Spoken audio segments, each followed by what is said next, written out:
We're almost there.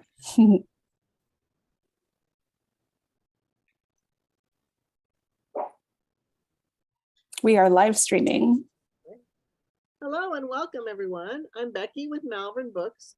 We're thrilled to be hosting this event celebrating the publication of Rob Stanton's new book, Journeys. The celebration will include readings by Ashley Smith Keyfitz, Cathy Eisenhower, and Ken Jacobs. I'd like to introduce Rob first, and then I'll hand it over to him to introduce the other readers. Born, raised, and educated in the UK, Rob Stanton has lived and taught in Austin, Texas for a decade now.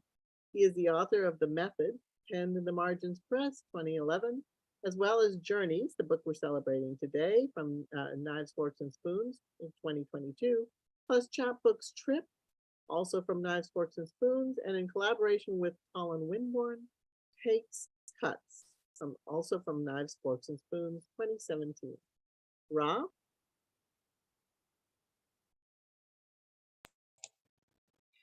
Thank you, Becky, and thank you everyone for being here today. It's lovely to see so many of you from all over the place. So I'm going to be introducing each of the other readers. It's going to be Ash, and then Ken, and then Cathy, and then myself. I just want to say thank you to them for being here today to help me celebrate the appearance of this book. It means an awful lot that you have agreed to read with me. My introduction is going to be pretty short, but obviously I asked these three writers because I love their work. It also helps that they're all lovely people as well. I'm going to introduce Ash first. Ashley Smith Keyfitz is the author of numerous chapbooks, including Watershed, Come Such Frequency, Pigeon of Tears, as well as the full-length collection, Park of Unwide Asking. Over to you, Ash. Special chair here. Okay, well, this is my first virtual reading ever, so Rob has such a nice, loud voice. If for some reason I'm coming through too quietly, just somebody unmute themselves and shout at me. Okay, I'm going to jump right into the poems. The first one is for Norma Cole. That our feeling for it wasn't a photo, sketch. So this line quotes the shape I'm left with. These objects run their fingers over us like a movie. They're in the hollow part of the barn where time comes monochrome to foster addition. Breathes the unseen part back into the bird the kid called Black Gladiolus.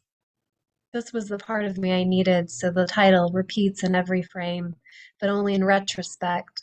3 sheep in a trench coat try to buy a ticket to the show. I know you from my dreams. The boy says juniper, ash, and pull the bark to start a fire that catches faster than paper. Word that catches a path of bright flowers and lost plastic lighters. The bark grows in filaments and sheets beneath a heavy crown of gin berries, and the pollen we hate becomes the land. How is an allusion to a swarm unlike the swarm itself? Time swarms and is thicker on children. They crawl into the central part like a nest because the upper branches are too thin and the bark dusts them. I become covered in time, and could I love you enough to hold you like honey suspends a field, for blood to turn to amber, to keep a country from bruising you. I'll go back and edit these lines, I told him, to go back and edit a fire. My concern about the poem was too poemy, that it was snapped open from an egg the plastic chicken lays when you insert wages. But really, these words lived a long time under the lake, and the murk water the catfish pee in, gathering shrimp crust, and blind salamander blinks in its fur, to pull itself from its bootstraps into the gowns of the man you see before you today. I had to swallow 100 poems to get one. Okay, this is my most peak pandemic poem. I'm the local poet of a dozen Zoom backgrounds and day work. I feather between the Zooms in my human form like a time lapse. Late summer bleeds through November's leaf crunch and sidewalks I left filled with leaves, good warm material. I myself partial to places to hide and grow larval and shimmer in the lenticular crunch of the diurnal rush, come fireflies and chalk moths, come waxwings and fat brown wrens of the Carolinas. Our homework is never done. Hue might break down, soil stars, deep mushroom might grow down like a bead of oil on the strings of mystery lamp from the 1970s, creates a sylvan in my mind the lyrics plucked from to re-enter creation, and its red number that grows at the edge and multiplies like bacteria. One day I'll open everything that sent me. Okay, this is a Christmas poem. Eternal night nurse and the baby's suckling fingers, big, ugly jicama on the table. The part of seasons that involves many plans and advanced requiring women, and my prophecy of the Elgin Christmas tree farm was just a trick to take the children to the forest and hide from them. These children who believe they're born from the forest, who grow wild with cedar tangles and crushed berries and flint, until we find a piece of their true mother to cut and string and drag into our human home.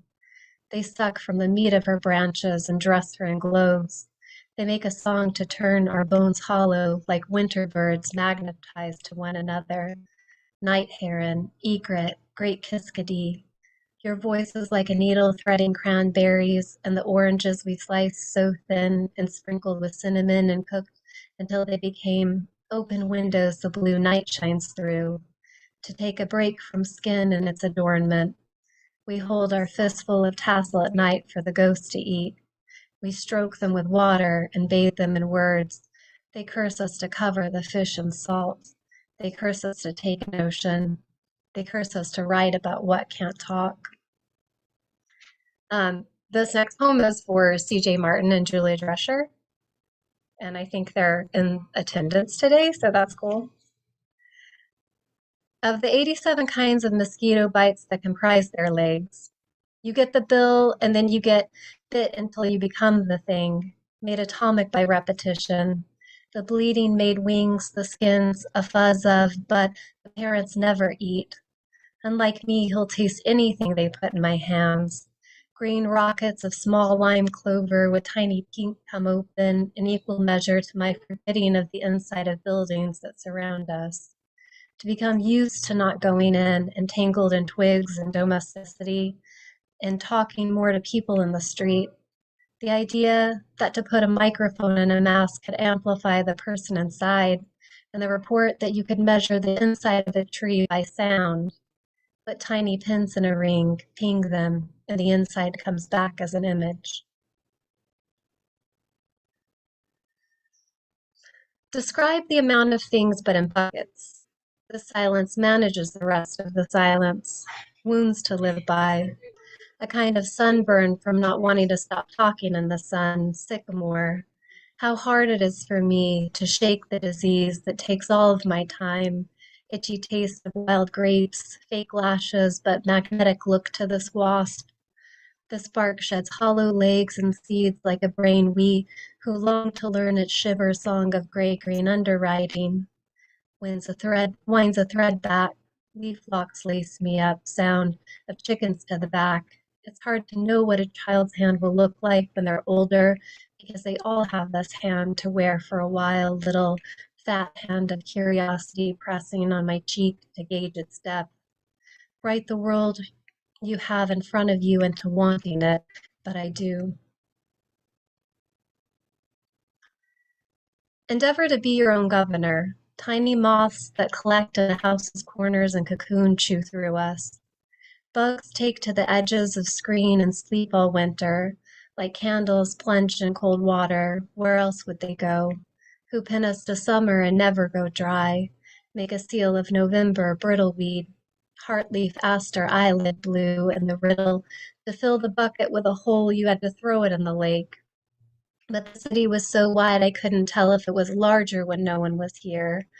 Duplicate space you imagine existing in the minds of others, expanding the total, making the radial edges of the larger common wake, and that I wanted to believe it was still a shared space, not only by the trail of our microplastics collecting in ravines, but that my distance protects you.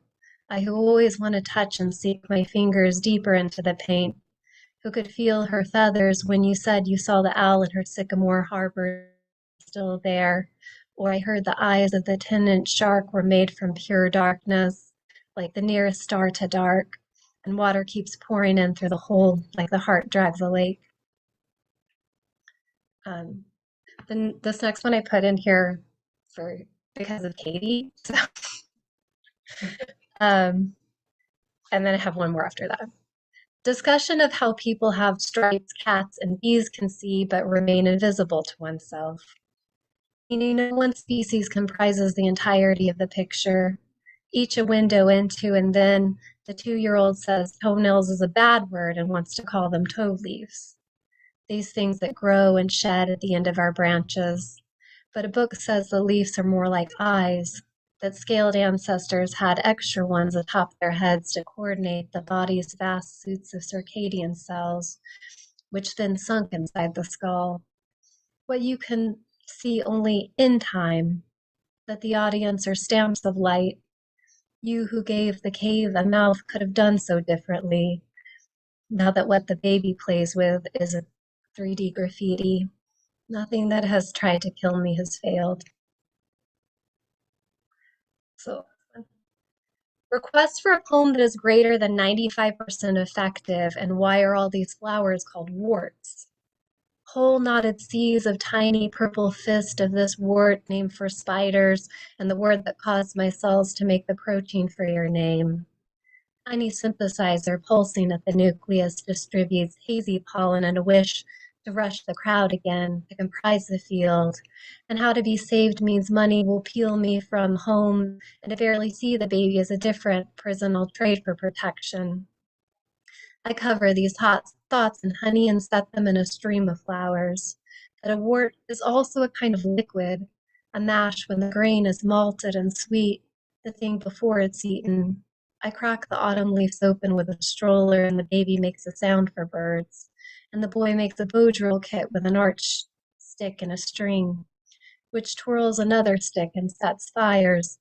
Please don't set any fires today. Though I'm cold and tired and clutch the whole field open to keep you, though the nations crush us and the animals edge the field with teeth, give me the wart, I will drink it. I just want to end by saying thanks so much to Rob for writing a book, even from 1999 to 2010. Like, I think it's a really fantastic early collection, and I'm so excited to get to be part of the celebration. So I'll turn things back over to you. Thanks.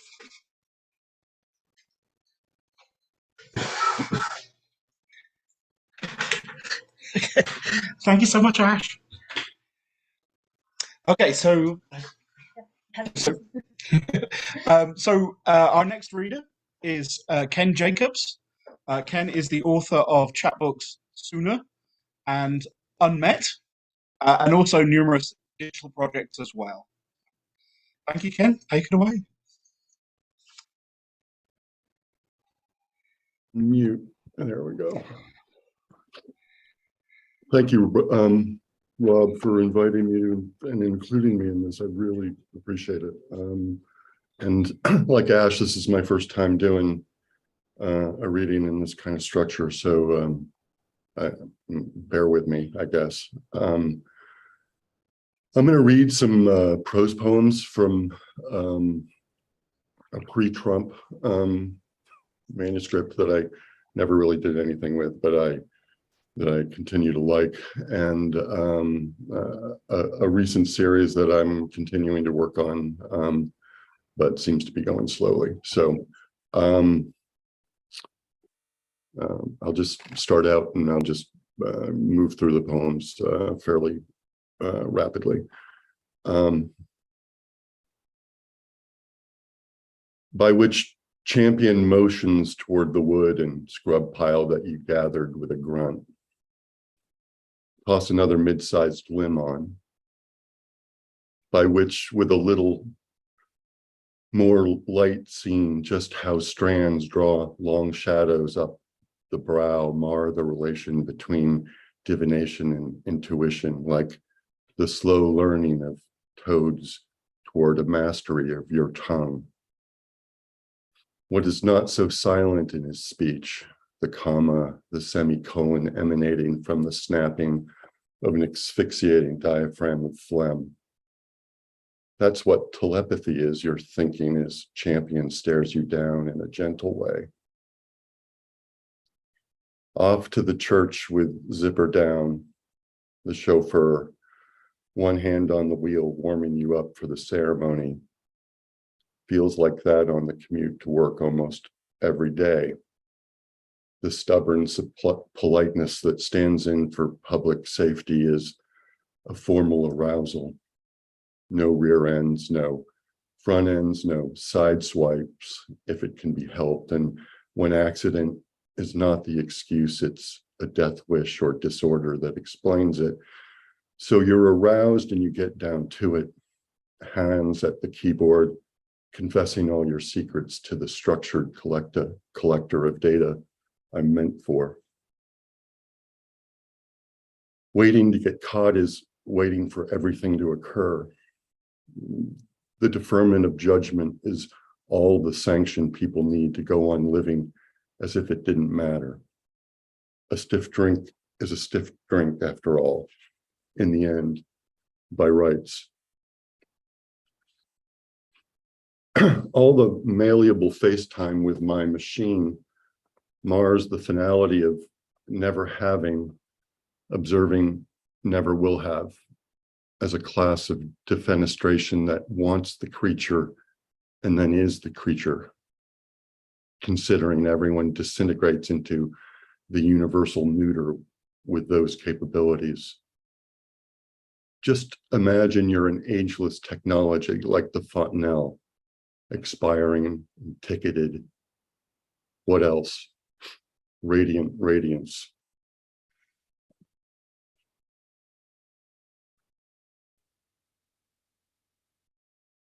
Having abandoned your backlit children hanging in a homeschool limbo where figures are bent like the invisible hand of gravity, mocking magnetics.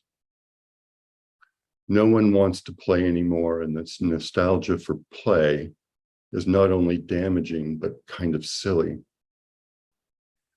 Those changes are what make the future so exciting and vibrant, like the cobalt lights that bejewel the distant ring of a Ferris wheel turning between colossal legs.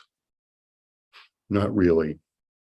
You have to stick to with genitals here, or you'll get lost in all the beautiful mutilation.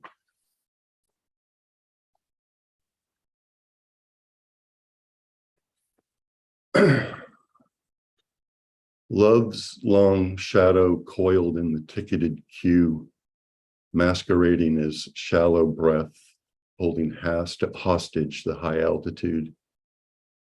There's something to know about your abattoir fashioned in a new maternal fitness craze that will go unquestioned. There are codes and there's code. Head shakes and hands placed flat on the island, despite the divided light promising the dirty wars of semantics that'll later abut betrayal, light up the sky, clouds winking out with exuberant X's, listening for cryptonyms, no place else to go, hold up in your kidneys like Jesse and Frank, fucking everything up for the rest of us. Pull me, solemnly executed in the ritual manner necessary to get almost anything done under this burden of work, logical extremes, and the rational sainthood of the suicided. Hey ho, I'm making an image. This is the beginning of the series. Who knows you irregularly?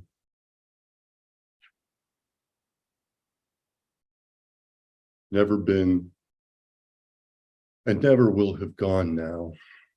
I imagined milling around in an outer heaven or transparent, darkest, knowing like that, washing rice, measuring slim cranes, standing over dry cellophane noodle as fey. Maybe that'd be the floor show. Explain limbs broken, reflection broken, tripping over transparent bodies in a lightless bar in an outer heaven never entered. What shadow? Ghost shadow more substantial than hope. Ghost shadow draped with a sheet. How scary. A good half of it missing the other half, stumbling after it. Stumbling after you. A lost original perches to disintegrate. This is where the beatings should begin.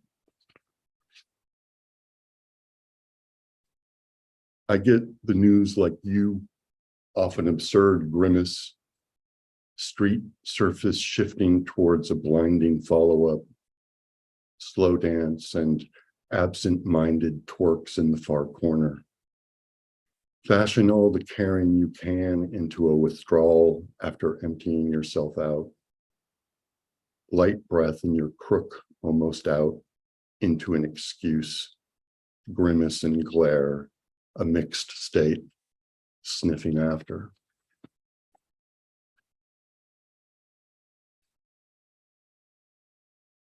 It's black as transparent can be towards the end of one finger, which I can't remember the first line. Here's the new one. Howdy is as howdy does, gets at an answer, but comps 3 squares, refuses to add up, nothing but hour on hour, calculating, hiss, honor. Anything telepathic hung, repeats, no idea.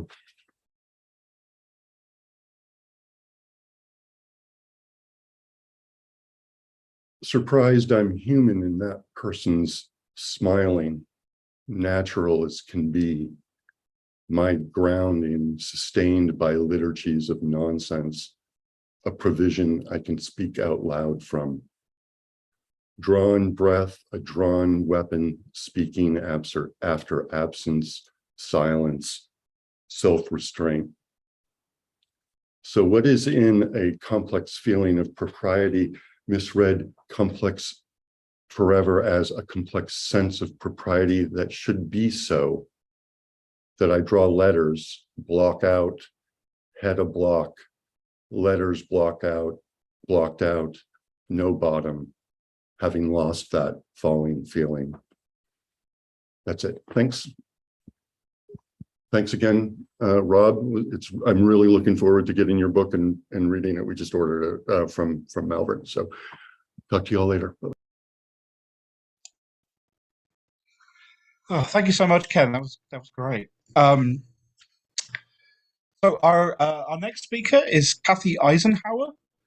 Cathy is the author of several books: Language of the Dogheads, Clearing Without Reversal, Wood with And, Distance Decay, and I believe most recently the chapbook Animalitos. Over to you, Cathy.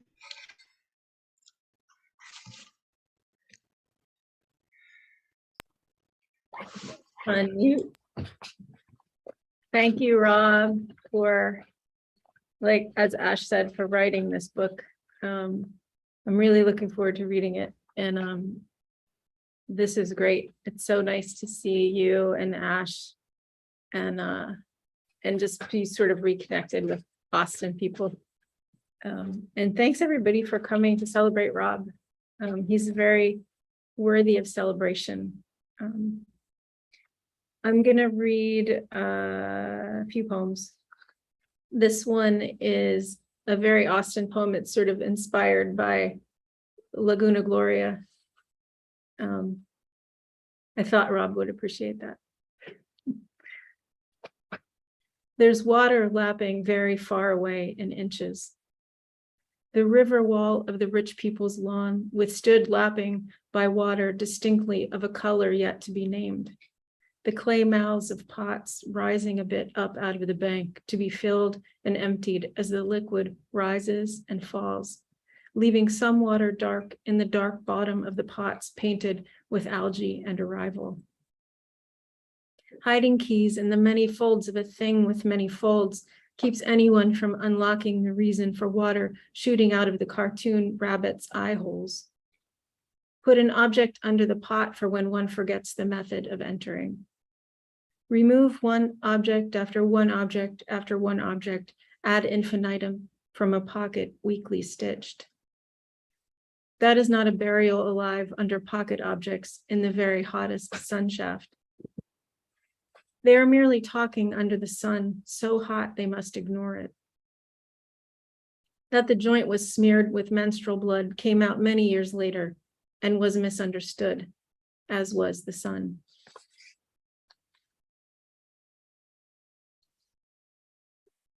This poem doesn't have a title. None of my poems really do, so. The has grown a state excluding us, or us has no assistance. You sacrifice providence for teeth. You go about teething, teeth rotting, explaining what once was trying to and could have, explained finitely by me, past me, good things and ideal doubts. This is if it comes to this a good time, topiary of bureaucrats arrayed in bougainvillea suits that transmit bogging down in pollen drifts. We love how young we once are at the height of us. Our needs are deemed inappropriate, as needs something to talk about, like treason or trees. This poem has 4 sections. So I guess you'll know when it's over. I don't know how that works, but in the surprise whiteness, in thrall of deadpan, blank depth and disorderly, that stops all thought in a small jacket, tightened accordingly. This pin through our hinges squeaks for grease. Instead, we speak to it dull in grams of sound, which are white noise, lulling. Can you see the crimes that keep coming to lock us in with our hands on fire, and the fire teeming from our sockets, but cold, not like another type of burnt thing or burning item body, but just looking out onto vast bite marks, the skin being broken and at times unbroken as the sewage smell creeps between crevice, startling no one. You might know us only by crimes we committed in daughters. We thought our crimes receded into our teeth, which we swallowed in the nighttime, and what did grow. The car wedged in the snow, which is turquoise today.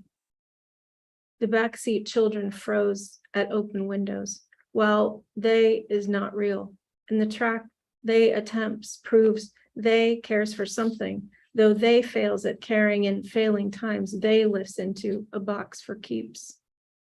You were at the end of our cigarette, sudden, indecipherable bust of you, while backseat children come alive or just grow real and tumble, their skin pale against the snow. The blank dog walking by pisses on their organs. Enmity poised on your forelock when you were from a nursery rhyme. You were from enmity and you rhymed with enmity. A bit of soap and everything snuck free into the gutter of the nursery, photographed by a different large child. You drew us to black out the doves to make dark as the doves were flashing up the tree. The drawing, Ken laughed at that line and he can't stop laughing, sorry. You drew us to black out the doves to make dark as the doves were flashing up the tree. The drawing made them torn on the yardling's ears that quake and pivot until the tears set fire to any window faces fondly witnessed. These are ways to fire time with the letter Q. Then the face's white fur floats toward a crevice to jam it with fur. We don't know who people are or where they live or if they have tower. This thing morphs into no thing. It does not evoke. Scandals are microscopic and dismal in that/this. Even so, the battery runs low. The battery mimics stone tile tablets that remain irretrievable in the rock. We think a lot sucked on one time, and there was a pout when what is desirable ended abruptly with the backdrop of pink birds and the smell of fresh feces. You are so good at causing pleasure. Thank you. Thank you, thank you, thank you. The person's head fills up with very dark. No one sees the bright pinks that look like pills, but are not pills, teeth broken. There is money on the ground in our days. Feel the ground with hands. Feel the days coming, filling these bodies with cotton. We become entrails when tiny or large air hits us. The money seems is working for itself, making origami shovels and knives to use for killing, or little liver infants lulled to sleep with the motion of knives. And this is the last poem from Distance Decay. And I'm reading it because it refers to the poem that's on the cover of Rob's book. We are experiencing a shortage of waffles due to a flood, or due to the ego being a vampire. The angels of death often use metaphors in order to get their point across. They aren't closing, they are angels of the death. The most recent contributor to My Swim Through the Some Water. How is the ego shortage affecting you? This foods is making me stupid. Somehow forgive me and my development. Why did every commercial lie unskillfully to me? Why are the angels of death using metaphors to flood my ego with obstructions to peace? Death comes on swift wings, so please, so join my club quick. My ego is good with which my club will show you as it solves all the marital problems between me and your wife. I'm indecisive about using around the angels of death, who are very wise and cutting, a place to bury during strangers, during the flooding, could be inside the angels. Those egos drip all time onto the very subjective representations of ourselves in crowds of others. The manufacturing plants, utilitarianism, the question of the atomic, these burn the ego out of the physical body, which is smoking salvia in a gaze upon Poussin's Sylvan Arcadia, tracing the real shadow of its monkey mind, about to make you hear what can't be said as we get impotent in the bathroom mirror, touch our faces to the stone. That is our fucking Everest now. Thank you, and thanks to Malvern and Rob and Ash and Ken and all of you for being here. Thank you so much, Cathy, and thank you again to Ash, Ken, and Cathy. It means a great deal to be able to read my own poems in the same space, even if it is a virtual one like this, right? So as Ash mentioned earlier, Journeys includes poems written between 1997 and 2010. So basically, it's as close to a collected early poems as I could bear to make it, and I'm very grateful to Alec Newman and Knives, Forks and Spoons Press for A, sort of indulging me in that, and B, sticking with this book. So I don't know if Alec is tuned in, but thank you to him. So the book is subtitled Poems and Sequences, and so what I'm going to do, I'm going to read like a mid-length poem to start off, then I'm going to read some shorter pieces from the book, and then I'm going to read some extracts from longer sequences to finish. So the first one is called Leaper. Leap or laugh in summary retreat, in broken bottle to recall Senator Malignant parks the water. It pierces there, sand melting sand in 3 eyes. Inaugurate debacle, body follow shadow, fallow ranger, me and my semi-detached abutment, forests of Europe, clawed memory, flame, herds pain, sequestered body follow shadow. Or.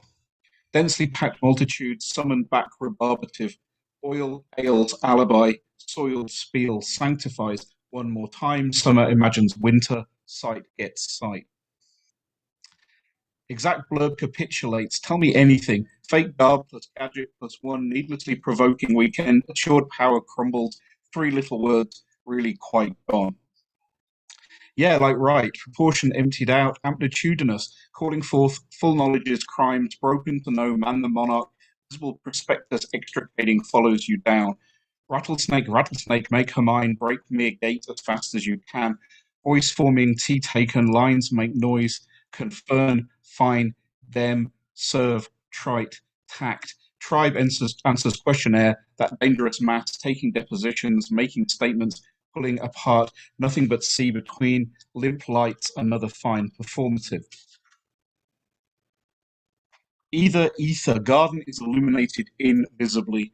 Taken aback, sanguine, wistful, physical word buttoned up, marks on paper without sun, without labor's neighbor. Islands like scattered rubber leaves. Body films over, grim and benevolent, so they say, sequestered as repressible as heavenly hell one by one. And starts untenable, or so they say, coloured amid both white writes black, death a possibility reveals much to do, sense echoes rule. Rule bending, sense echoing dependence, swallowed pride entire, under mattresses, spoke sandwiches, crazy paving, utterly wanna be a star, stringent form, science emerges, fatter science attempting winter. Effort turns up, body turns up, hard as rock, standards interrogate whole, expected emerald, impossibility, calling fish. Revulsion sorts these, here be woe.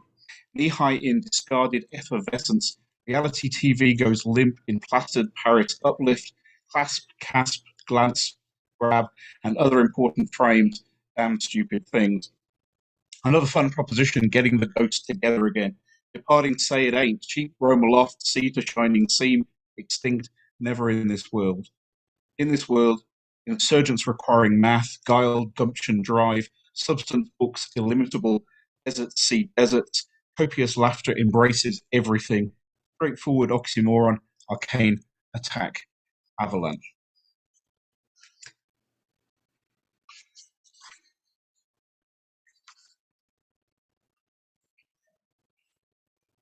So a lot of my shorter posts, a lot of my work is influenced by other art to the point where I've contemplated adopting the motto unapologetically ekphrastic.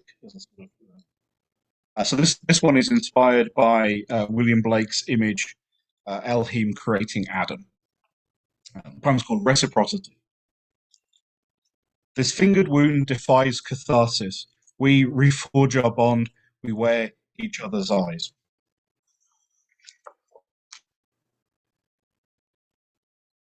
This one's dedicated to Eric Langley. It's called Commentary.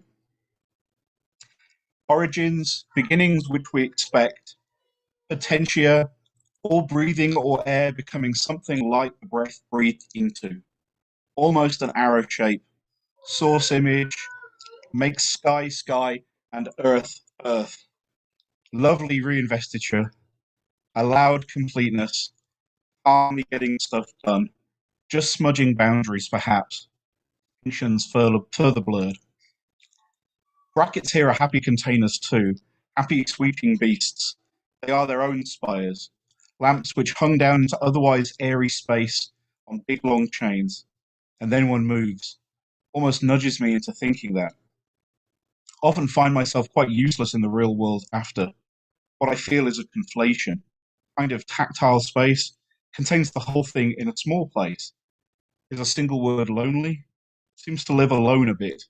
Halo of the eclipse? Some short shot of pastoral. This nubbed problem.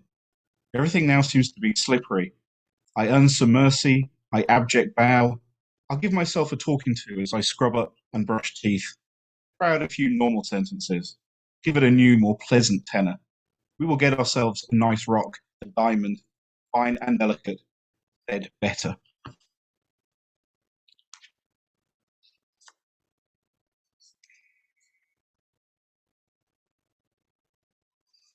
Another short one called X.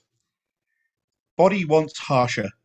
Extra finesse extrapolates pouts per eon.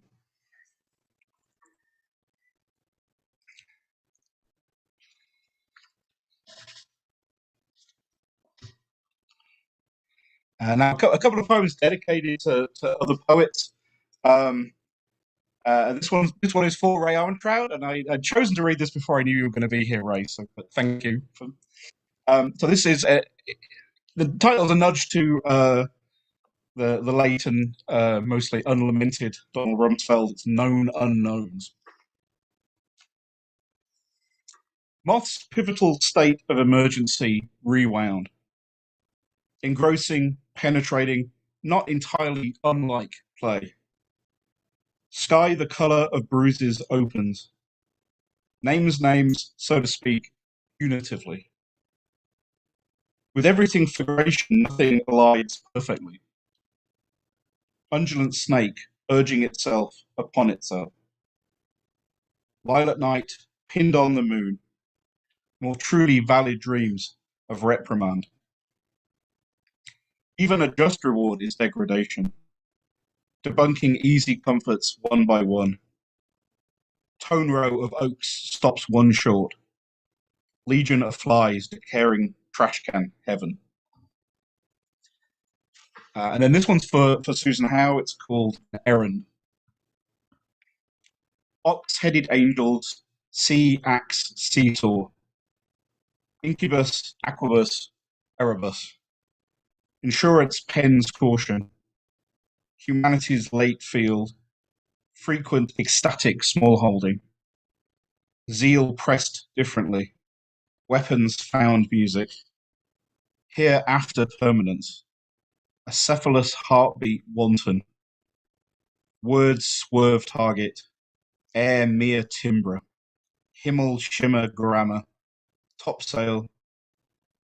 Black sail, topsoil, you would. And I hadn't planned to read this one, but since Cathy read her poem referring to I've horribly defaced the Poussin image on the front of the book, and this is the poem that sort of explains that to some extent. It's called Case Study Poussin. If only the example helped, if only the dumb shepherds weren't so dim, so stunted by environment, tracing the whole in R eternally. Dame game memory, her nose hypotenuse, her hand on hip, imparting this harsh truth 100th time, her other resting on his back as though drunk. In practical robes and dainty sandals, trio of sticks suggesting evening has come early. Death's heritage endures, his victims not so much. So pause to focus, where can they go now? Perhaps they will forget.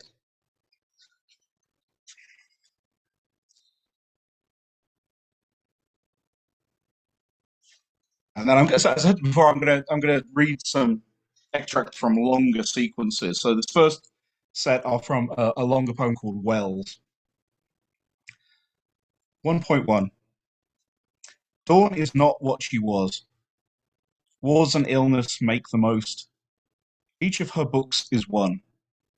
A ghost tormented by further ghosts. Bowls and dishes such as us. All that is hard and fast. 1.2. Creating autonomous atmosphere a long game. Trail its own pursuit of happiness. This afternoon everyone is an official. Taking a good lead in following. Making good time taking your own. All snug aboard the wasting snow. 1.3. With little or no attention span, another poor motive seeps into view. Broad daylight maneuvers mean to end. From one car to the next, coming to fatigue by every route, pet to profit in one gear chain.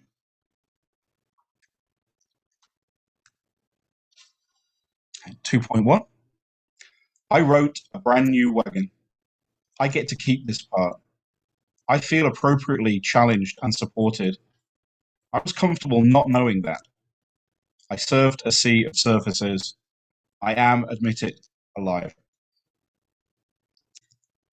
2.2. Cannot wonder at my withdrawing myself.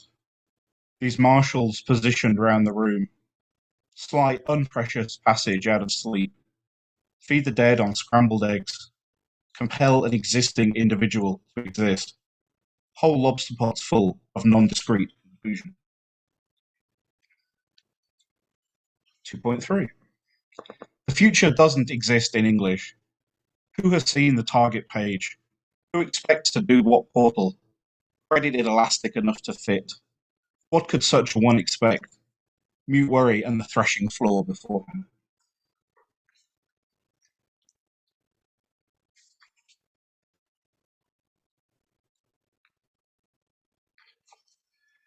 Okay, so these next poems are from a sequence called The Middles.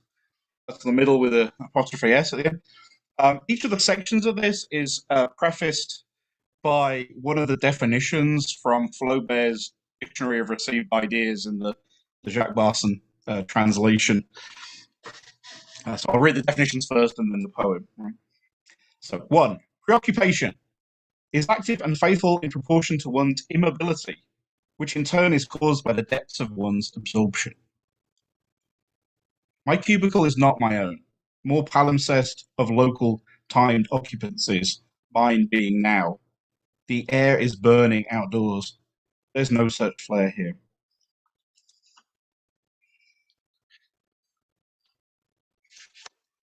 Four, architects, all idiots. They always forget to put in the steps. Part, orphic orifice of our ongoing promotion, our corporate interior pantomimes times renewal, the foyer's plastic shrub offsets the carpet, both complement the woodwork.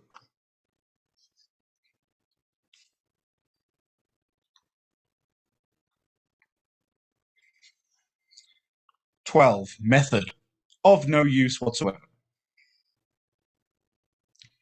Physician unto physics, desk to parking lot. My eye embraces the harmony I perceive. Welcome to the occupation, the weariness, the will."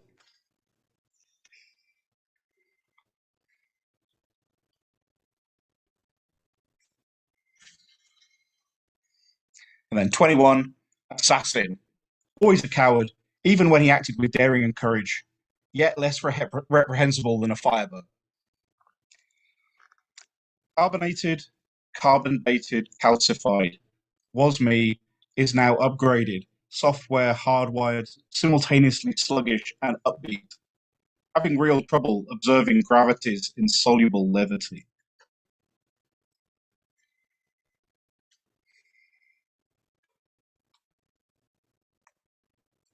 And finally, I'm going to read some parts from the last poem in the book, which is called Buildings, which is the closest I've ever got to writing a sort of autobiographical poem. It's not something I felt moved to do since. Right? So section 4. No interest at all in keeping a diary score. I've always wanted to float above, devoid of biography, a nerveless eye. Yes to sensual body, yes to accruing experience, knowledge, but no to performing personality. The roll call of expected behavior, the conspiracy of total presence. Oh.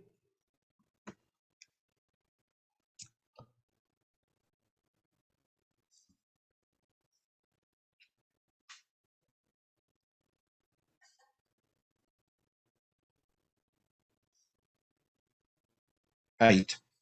Slowly introduce the history, the soul feels encumbered by a joy it can scarcely gainsay. There are no hills to picture it from. The regal bric-a-brac of fused estates, cities displaying fixed hierarchies like rings in a cross-section tree. Playgrounds of us kids preparing for whatever future the past excretes us into.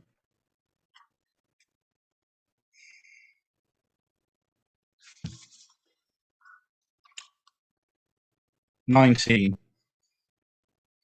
Car radio here another beast entirely. A procession of different eras, decades, hits, alternative history, a blast from the past, one hopes, and not some looming future of greater confinement. What to think between trips to the mall, the stall, the bank, that I'm here, a man unloading things out of his car to place them in his home."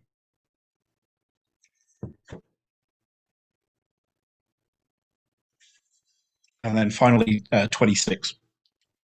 An easy transposition of up and down, seemingly, wake and work, and do it with a secret inner peace, despite surface tension, irritations, matters to be resolved. Shift gears with nary a twitch of muscular adjustment. What is this to have walked into? Don't doubt it, or it may evaporate, just as you suspect. Thank you all very much. Thank you, Rob, and thanks everyone else. That was a wonderful event with a number of great readings. It was really fun to hear everyone. And Rob, I'm sure that you're so thrilled to have your friends here with you today, both participating in the readings and also here in the audience. So that's really wonderful. Hope everybody gets a chance to enjoy your book, whether they get it at Malvern Books or their local bookstore, wherever they are. We're so pleased that they could get a copy of that for you, because I think it's wonderful. I'm sure there's a lot more in there that you didn't share with us at this event. So thank you. Does anyone have any questions for Rob? I will ask you one, Rob. So now, what are you working on? This is the question everybody asks, right? What are you working on now? This is What's the next thing? This is the odd thing about reading. That last poem I wrote when I was 32, and I'm now 44, going on 45. So it's like I have several like manuscripts of poems that I've written since this. So yeah, I'm working on a bunch of other things that are. It's interesting though, going back and looking at these poems. Like I do feel like I'm hopefully further down the same path that I was on. I wrote these. Hopefully, a little better at it. So, but there are other, so you have other manuscripts as well that you have kind of been working on. Oh yeah, I should really stop writing them and try and get more of them published. I think you want to catch up? Huh? Along those same lines, I really love the poems and buildings, like where it's like autobiographical, but you're saying like you hate autobiographical. Like I really feel like I identify with that like desire not to write a diary, but then there's also something kind of like, to what extent does this book feel like almost autobiographical to you? Like, what's the relationship to that now that you have time and distance between it? Does it feel like that was you at that time to some extent? It does. It's. I mean, that last poem talks about moving to America, so it's like this definitely feels like the work I did when I was still in England, right up until that point. And I guess that was part of what I was getting at with the title. I mean, sort of obvious in retrospect, but like,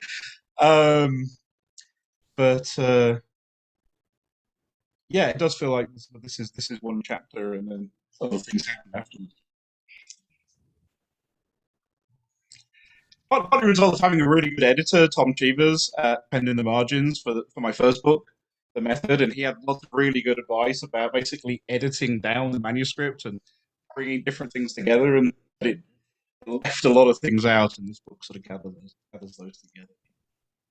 I bet that's a painful process, but once done. Oh, it was really good. Like it was like I don't know if he's in the meeting, but he was basically, I had two manuscripts, and he basically said, well, why don't you take this bit of this one and this bit of this one and put them together? And it was like, well, actually, that is a better book. So, hey there, that's Rob. Thanks for the reading. Great editor. Am I being heard here? Can you hear me? Sort of, maybe. Yes. Who is it? Okay. So here's what I'd like to ask. I'm just thinking about this lineage tradition lineup of transatlantic Britons, and a couple of my acquaintance would be Rayworth, who liked to be in the U.S. as much as he could, and I think there was a big influence of that experience on the way he worked. And then David Bromwich, also, who was living here but had a particular British inflection on the turn to language, and I thought I was hearing some of the acerbic, obviously, wit in your work that would be in common with Bromwich, and then some of the fragmentation in Rayworth, obviously. So could you talk a little bit about this transatlantic turn? Hey, you are muted, Rob. You got muted.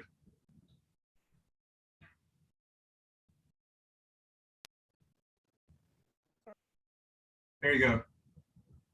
No, no, you're muted. Sorry, I unmuted myself, and then somehow it turned itself back on again. So yeah, so one of the looking back at this book, thinking of it as the moving to the States sort of is the cutoff point. That looking back at it, I can see the people I was reading as I was writing these poems. Like some of them would probably be safer in a juvenilia box, but I've chosen to, and they definitely I think reflect a sort of a self-consciously transatlantic approach. Obviously, Rayworth is a huge influence and a big fan of his work. I think that first poem, especially, you can hear that. A lot of the poems in the early part of this book have a 5-word a line stanza form that was obviously deeply indebted to Tsukowski, who I was reading a lot at the time as well. So I think as an English poet with a lot of American influences. So I think you're absolutely spot on in identifying that as those are two big figures with big shoes to fill. But I like both of their work very much, and I think it's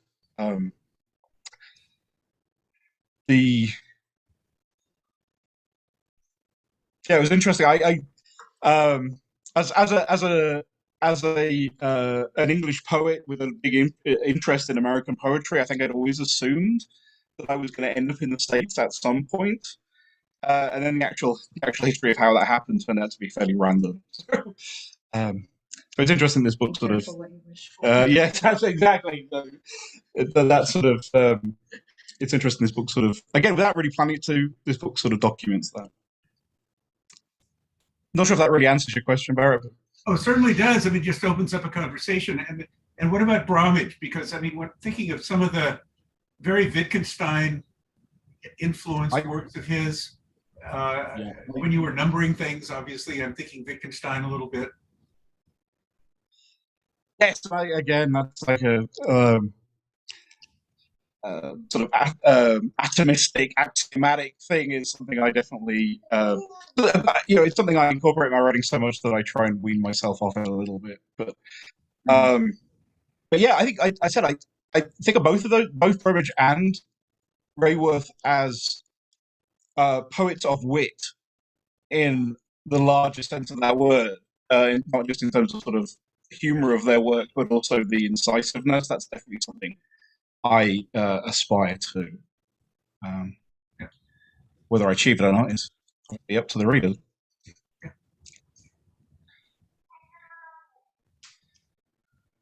Well, that's great. Well, I guess we'll be tying this up unless there's something that someone has to add, but we're about a little after 2, and I think everyone. Ash, did you have something else?